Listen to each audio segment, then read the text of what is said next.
Gjykata kushtetuese rrëzoi kërkesën e Partisë Demokratike për shpalljen si antikushtetues të ligjit të vetingut. Vendimi erdhi pas më shumë se 3 orë mbledhje në dhomën e Këshillimit, ku mësohet se 6 prej anëtarëve të trupës gjyqësore votuan kundër kërkesës së Partisë Demokratike, ndërsa 2 të tjerë pro.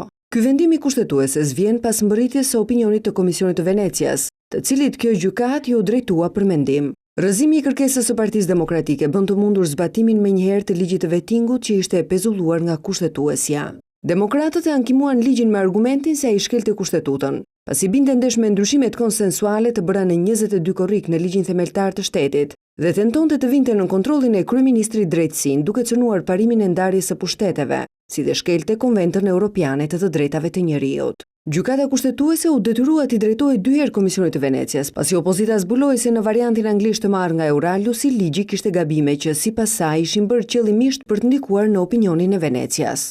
Pjesa më e debatuar e ligjit është kryerja e kontrollit dhe hetimit në procesin e rivlerësimit nga ILDKPI, DSIK, Shkolla e Magjistraturës, Drejtoria e Parandalimit të Pastrimit të Parave dhe Ministria e Brendshme. Ligji i vetingut u miratua në një seancë të jashtëzakonshme më 30 gusht me 88 vota të majorancës.